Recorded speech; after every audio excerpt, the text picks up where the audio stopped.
सांभाळून. हळूहळू हळूहळू. इकडे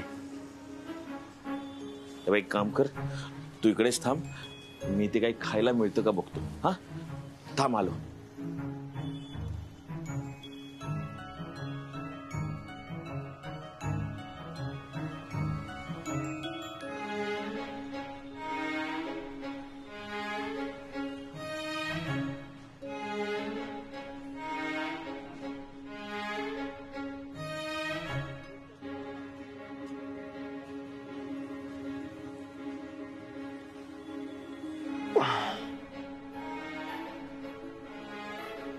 काय इंद्राबाई, काय हालचाल? असं का बसलात तुम्ही? काय राडा वगैरे झालाय का? बरंच लागलं तुम्हाला? भाऊ, फक्त तुम्ही सांगा कोणाला खर्चा पाणी द्यायचं का? ऐक, जा कॉलेजला जाऊन अभ्यासात लक्ष दे. या अशा नको त्या गोष्टींमध्ये वेळ घालवून तुझं आयुष्य वाया घालवू नकोस. जा.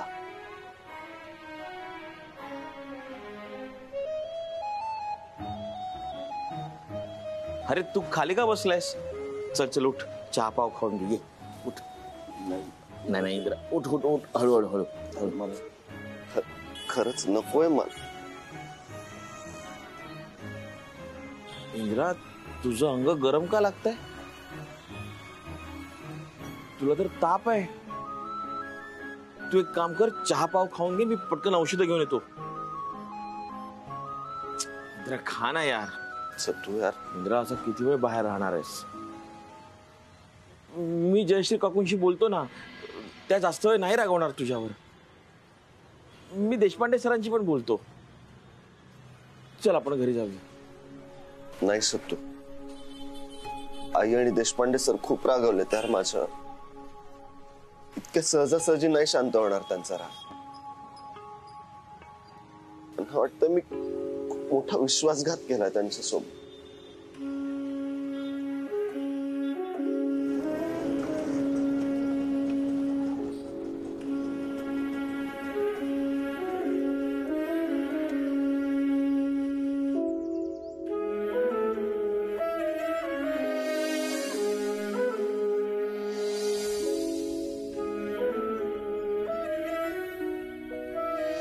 मॅडम, मी तुम्हाला शब्द देतो, तुमचा हात मागायला मी एक दिवस येईनच.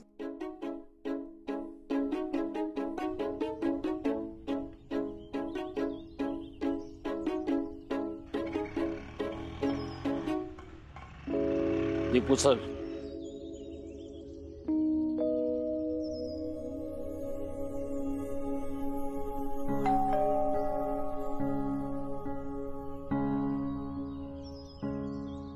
दीपू,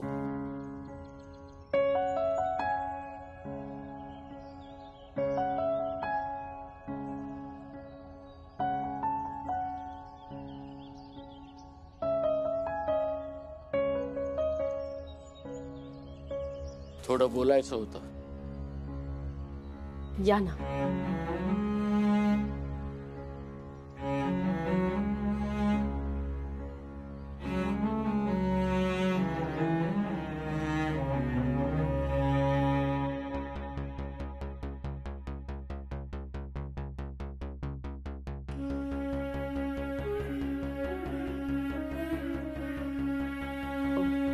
मी चहा करते. नाही, त्याची गरज नाही. सर, पाणी तरी आणते मी. या घरातलं पाणी सुद्धा मला प्यायचं नाही.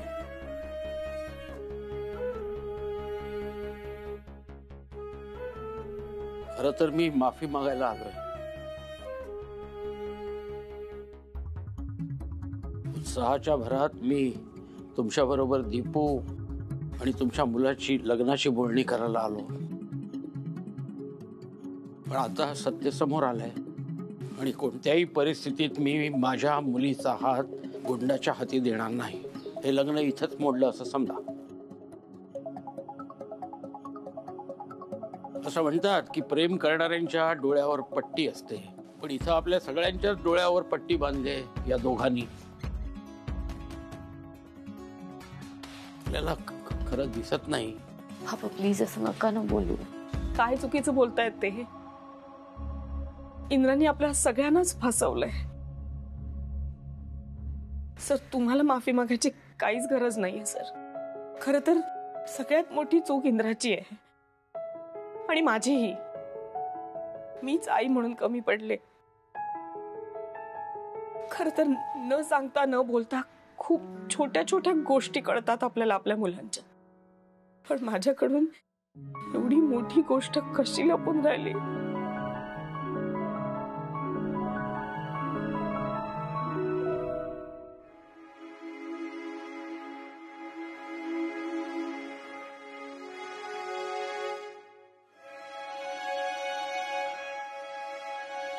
हे घ्या. हे हे काय आहे सर?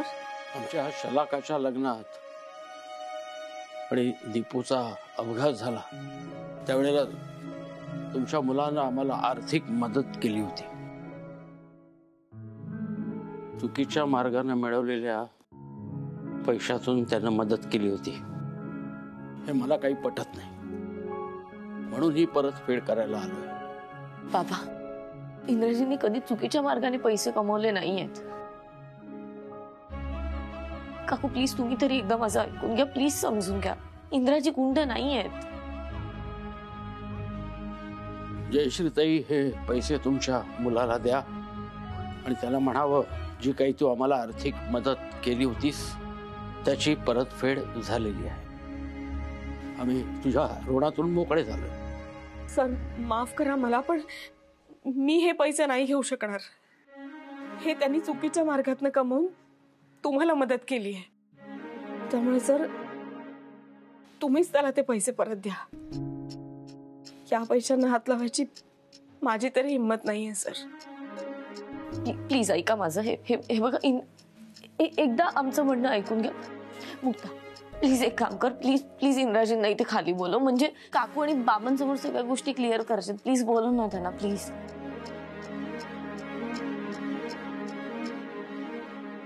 दादू घरी नाहीये.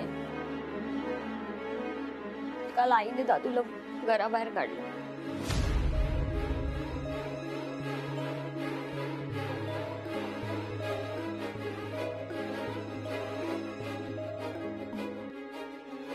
माफ करा सर.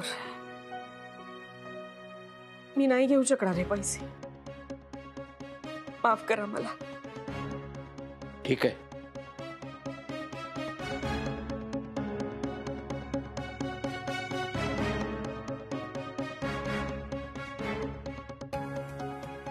ठीक आहे निघतो मग.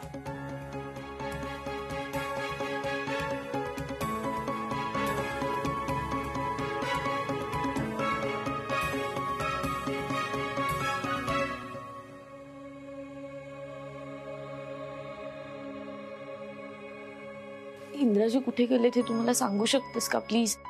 मला काहीच माहित नाहीये. अगं दादूला कालपासून फोन लावते. फोन पण लागत नाहीये. काल रात्रीच निघून गेलाय. कुठे गेलाय कसा असेल काहीच कळत नाहीये ग.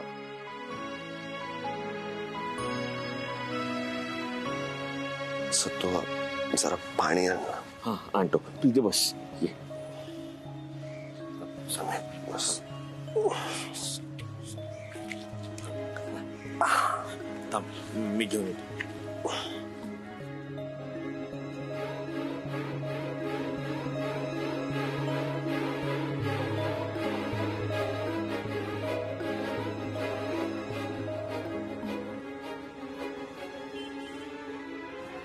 गाडी थांबा प्लीज.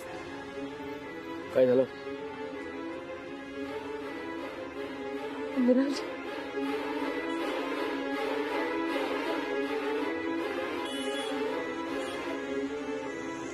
बाबा मी जाते. कुठे जायचं नाही तू. बाबा प्लीज ऐका माझं. त्यांची अवस्था बघा प्लीज. सांगितलेलं कळलं ना तुला. कुठेही जायचं नाहीयेस तू. बाबा प्लीज असं नका करू. बाबा प्लीज. ओ चला तुम्ही. नाही नाही थांबा थांबा. सॉरी. हे बघ दीपो. गर गर ग सा रे सा रे प द प गर गर ग सा रे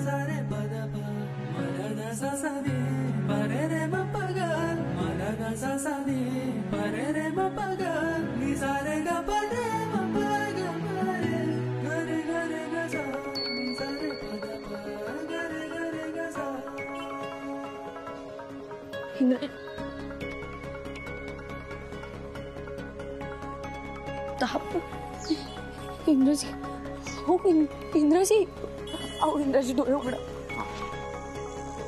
पाणी.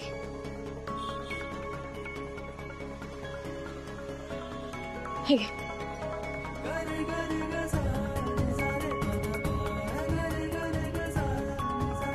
पळू.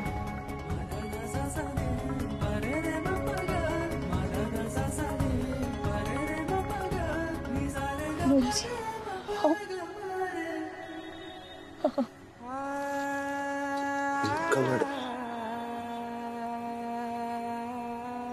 मॅडम कशा आहेत तुम्ही? काय आहे? तेवढं ताप आलाय तुम्हाला. तुम्हाला घर सोडावं लागलं आणि तुम्हाला एकदाही असं वाटलं नाही की मला फोन करावा? हा, हे बघा, तुम्ही ना टेन्शन घेऊ नका. काही होणार नाही, सगळं नीट होणार आहे. मी बाबांना सांगितलं काही झालं ना तरी मी इंद्राजींशीच लग्न करणार आणि कोणी काही म्हणू, मी काही झालं तरी तुमची साथ सोडणार नाही.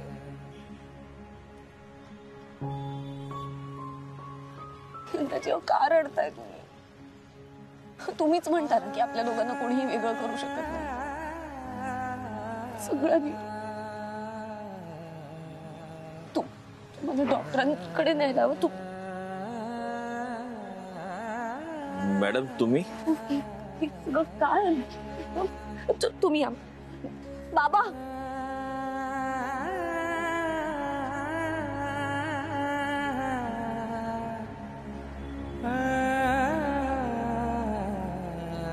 चला.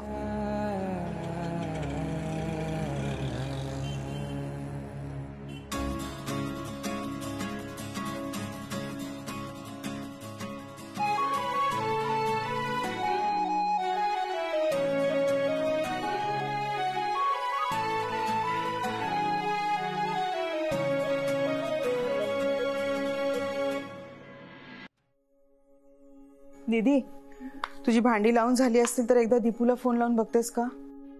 हो. मला खूप काळजी वाटतेय ग. तुझे बाबा बघ ना कसे वागतात.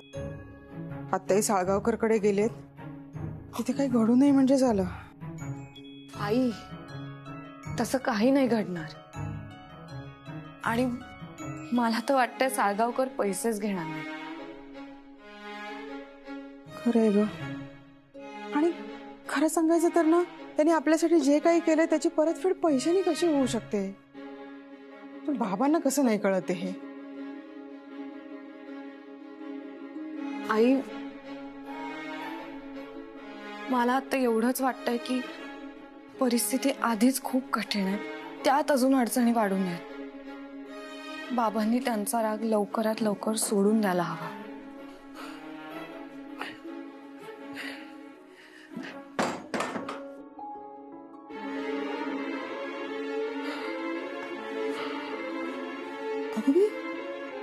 हे इतक्या लवकर आले?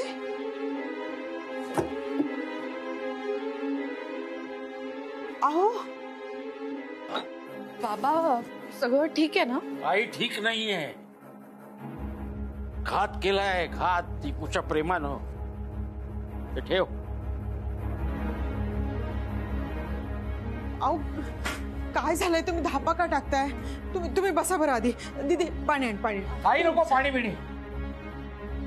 दीपूच्या तोंडावर मारा थोडस पाणी, त्या गुंडाच्या प्रेमातून बाहेर पडण्यासाठी.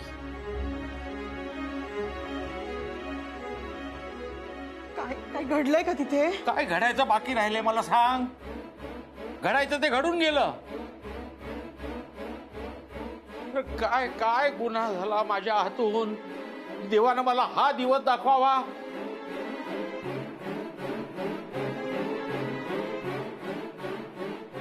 तो गुंड भेटला होता रस्त्यामध्ये. माझा हात सोडून दीपू त्याच्याकडे गेली निघून.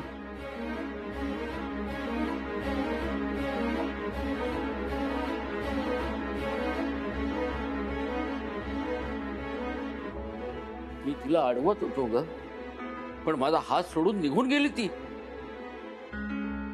तिला प्रेमाच्या पुढे दुसरं काहीही दिसत नाहीये. गुंडाच्या प्रेमात साप बुडाली ती. ती आयुष्यभर आपल्या हाताला धरून राहील अशी अपेक्षा होती, पण माझा हात सोडून ती आज निघून गेली. आपली दीपू अशी नव्हती ग.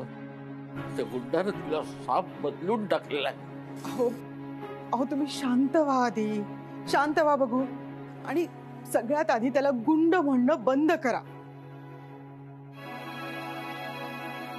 मालती, तू माझा अंत बघू नकोस, तुला सांगून ठेवतोय. एक तर माझी साथ सोडून तू त्या दीपूच्या बाजूने उभी राहिलीस, मी काही बोललो नाही.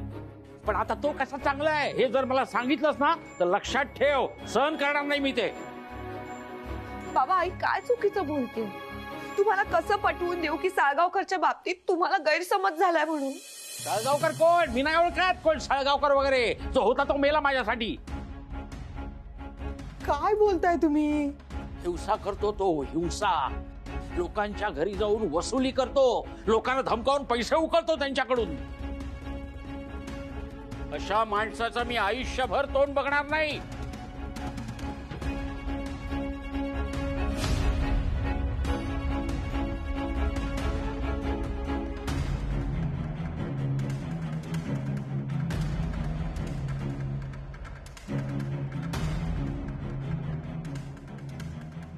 तू त्या गुंडाला घरात घेऊन आलीस तर याद राख, दीपू त्या गुंडाचा हात सोड आणि घरात ये. मॅडम मी निघतो. थांबा इंद्राजी. दीपू हात सोड आणि घरात ये. नाही बाबा, मी आयुष्यभर त्यांचा हात सोडणार नाही.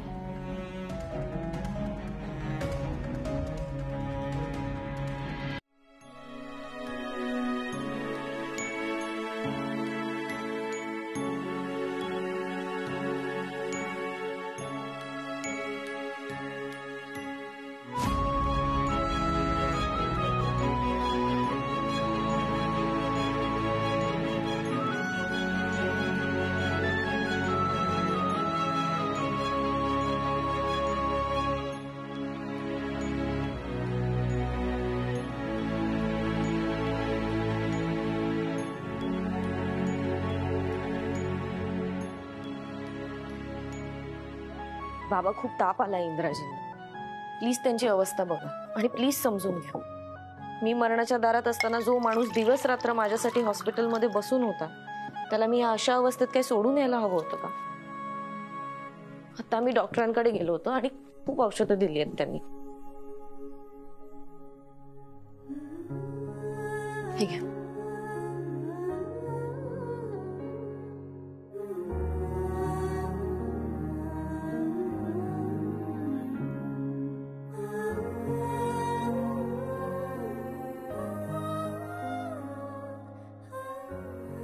वसुली करायचं एकदम योग्य काम निवडलंयस ना तू. वसुली करता करता हा माझं हे सोन्यासारखं घर लुबाडून नेलंस.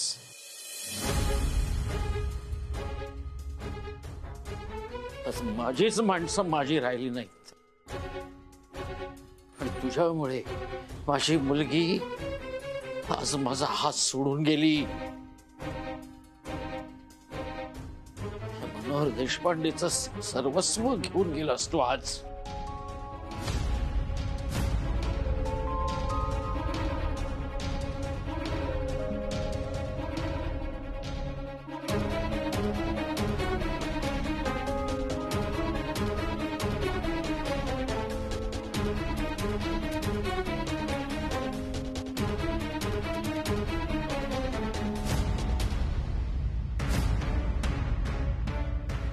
शलाकाच्या लग्नात तू पैसे दिले होतेस. नंतर दीपूच्या हॉस्पिटलचा खर्चही तू केलास. हे तुझे पैसे मोजून घे. 10 लाख रुपये आहेत.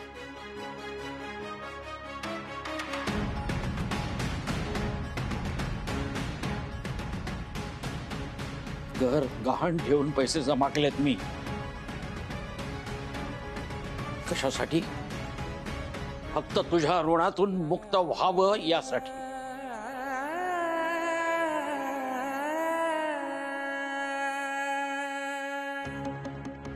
आतापर्यंतची तू मदत केली आहेस आम्हाला, त्याबद्दल मी तुझा आभारी आहे. यापुढे आमच्या कुणाच्याही डोळ्यासमोर सुद्धा येऊ नकोस. आपला हिशोब संपला.